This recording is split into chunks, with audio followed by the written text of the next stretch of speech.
Approaching a winning HR strategy is like coaching a winning sports team. Both rely on the unique strengths and coordinated play of their members to ultimately lead to success. And today, Jo Taylor, the founder and MD of Let's Talk Talent, is sharing her playbook for building successful HR teams, while providing insights into the skills needed to accelerate your career growth in HR. Coming up on today's episode, the importance of incentives in the workplace, building successful HR teams, career growth in HR, the traits of successful HR leaders, strategic HR planning, and more. Jo, I'm excited to dive into building successful HR teams with you. But first, I'd love to get your thoughts on incentives in the workplace.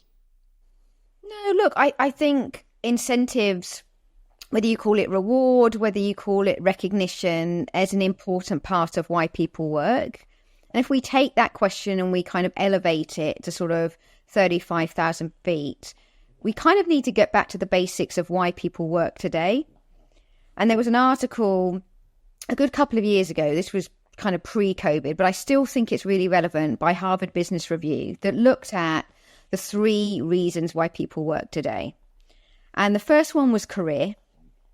So do they feel that they have a career? Are you giving them career opportunities? Are you painting the picture of the possibilities that you can optimize and unlock your potential and increase your performance?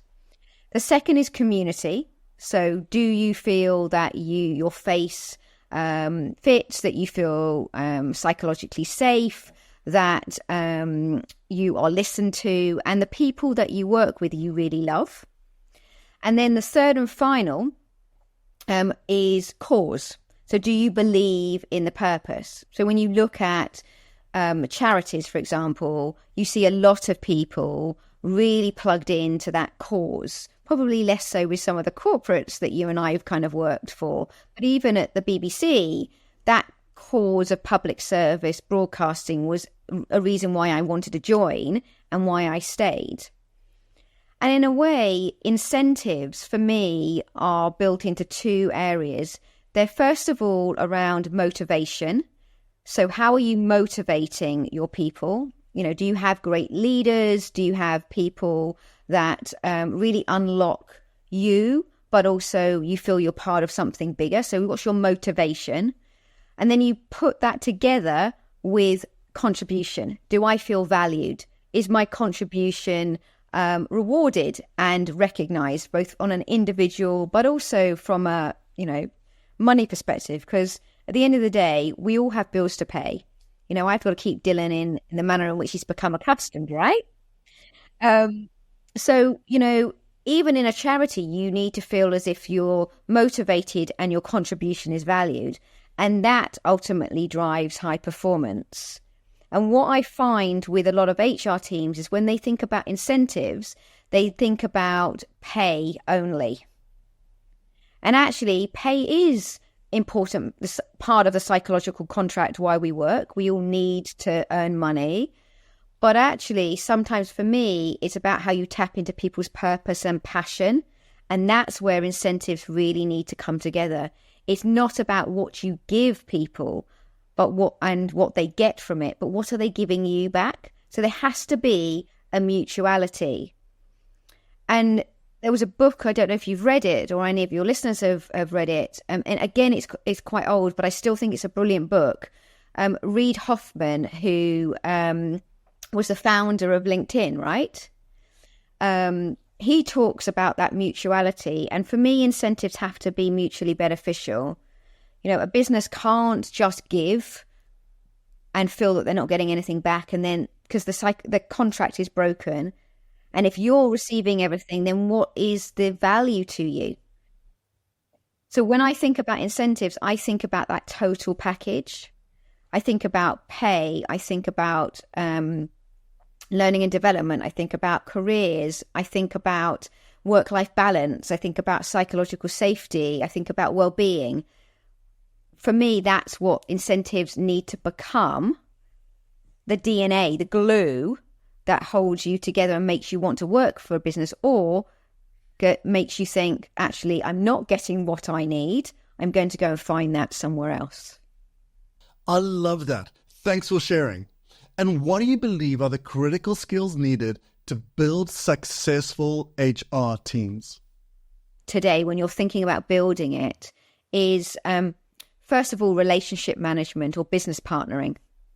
I think if you cannot communicate and you can't partner with the business, HR traditionally was and still is part of a shared service. It's paid for by the business for the business, and a lot of the time it gets a lot of stick. Why do we need the size and the shape? But it sets the foundations. But you're only going to create the right culture, the right environment, the right values, the right opportunities for people if you really understand what the business is. So business partnering, both at a senior level, if you're a senior leadership person, but also teaching that really early on to your HR advisors, your managers, your business partners. So business partnering, I think, is critical. I think commercial awareness is also commercial skills, commercial acumen, whatever you want to call it, is really critical in HR. You need to be commercial and understand how the P&L of that business works, how the different components, because a lot of the time as a leader, you're going to be sitting on the SLT or the ELT and working with boards. So if you don't understand how the business is run and how to run a P&L, I think that's really, really critical. I've heard that advice in a lot of areas, not just in HR. So what are your thoughts on needing a basic understanding of financial literacy as a foundation to growth? I got a C in GCSE maths, and my dad thinks it's hilarious I'm running my own business now, because my sisters, one's a doctor and one's a lawyer, and they were the academics, and I was always the one that was kind of much more practical.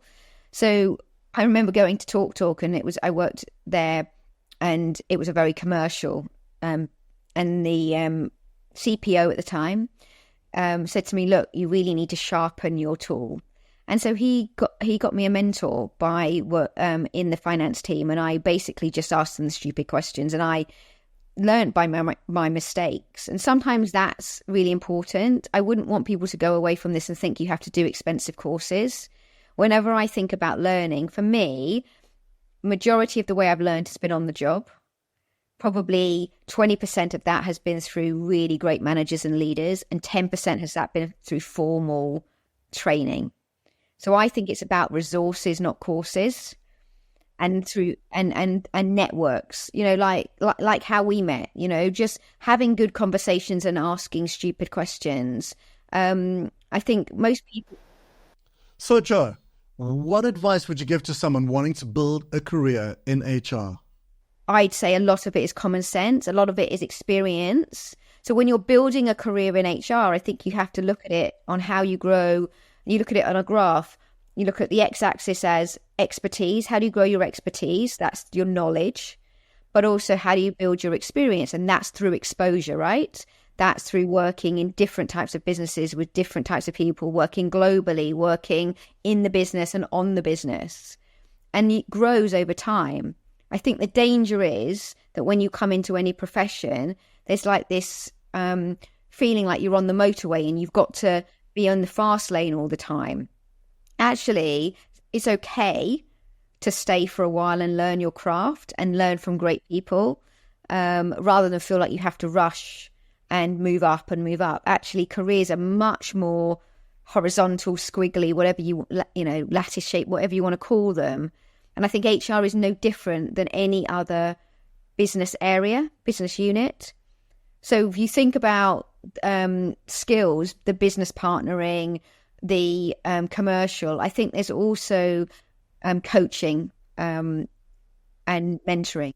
Expanding on that, in your opinion, what traits stand out in successful HR leaders that you've worked with? The commercial, I think there's also coaching and mentoring. So I think, if you look at De Bono's 6 hats and you take that analogy in effect, sometimes as a HR leader, you have to be a coach. Sometimes you have to be a consultant. Sometimes you have to basically tell the subject matter expert. So being able to flex, I think, is incredibly important. And when you think about the behaviors that I see in brilliant HR leaders, they care, they're compassionate, they're empathetic, but they are honest and transparent. And they hold the mirror up to the organization. Because as HR, we have the blessing and the curse of sometimes seeing the brilliance of people and sometimes seeing the downright ugly. So having to deal with some of the cases that I've dealt with over the years, it's the resilience that you need to have in HR. And the sort of toughness has become harder as businesses have, in effect, shrunk their support and then moved that support back into the line, which it should be. But the gap between, I think, the leadership, the empathy, the compassion that HR has compared to the management population, we're a million miles away at the moment in trying to bridge that gap. As we wrap up today, could you share your thoughts on the changes happening in HR and the strategic planning that is required around these changes? I think it's moved from acquisition to retention really, really heavily.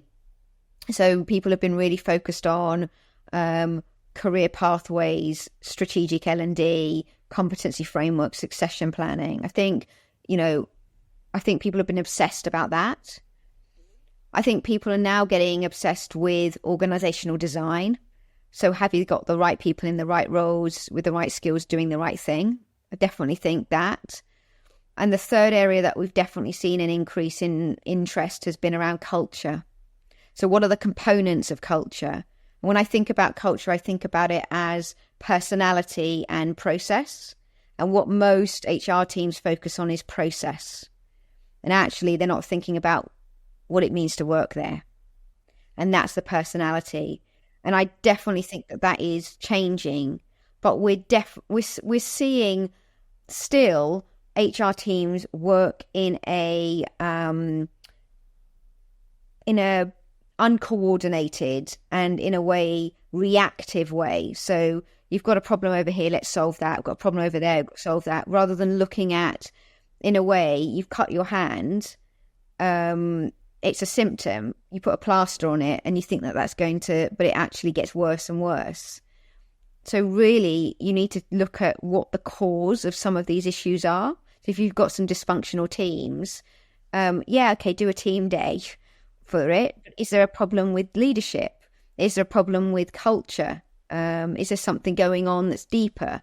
So I think the more that HR teams can join up that employee experience and look at it less in buckets of activity and more as, and we say in our HR strategy model, the building blocks. So the big buckets of activity like clear proposition for your people or feedback culture. What are the work streams and the activity that you need to do to solve those bigger building blocks? And only create a plan for the next, I think, year, 18 months. Don't try and create plans that are 3-5 years, unless you've got a business strategy that's that. But everything has to be linked back to the business. If you're not supporting the business to drive their purpose, to drive the bottom line, to, activate high performance, whatever, then you shouldn't be in HR. As a final question, could you expand on the model that you've mentioned? So at the top of the triangle, you have get, keep, and grow brilliant people, right? And then in the middle is your exam question. So your exam question could be, for this example, how to become a great place to work, right? The way that the model works is both sort of works top down, and bottom up. So from that exam question, you think about the 4 or 5 building blocks that are important to answer that exam question. So for example, great place to work, you might have, I need to create a clear proposition for my people. So within that building block, you'd have a series of work streams, which could be your talent acquisition function. It could be your EVP, your employee value proposition. It could be your onboarding and induction process. Another building block could be clear defined systems and processes. So a work stream of that might be your HR system, your data, your analytics. Another one might be inspiring and informed managers. So therefore, the work streams that fit into that could be around having courageous conversations, performance management, careers.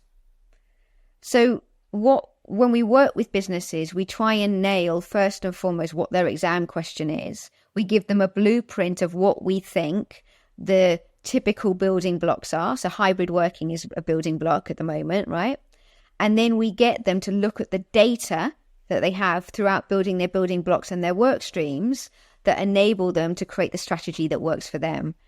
And across the bottom of the strategy, basically it's a plan on a page. A strategy is a plan on a page. We then say to them, how are you going to communicate it? How are you going to measure it? What's going to be different at the end of it? So that you're really starting to build in some, I say, marketing principles that go hand in hand with HR. So it's less about process and more about how you activate individuals, teams, and then ultimately the organization. As the final whistle blows in our conversation, it's clear that the strategic coordination and collective effort in HR drive organizational success. So stay connected to the absolutely fantastic Jo Taylor and her latest projects by following her on LinkedIn. And don't miss out on more game-changing insights and strategies in HR. Make sure to follow our channel and stay updated on upcoming interviews. So from me, Ross Webb, until next time, bye for now.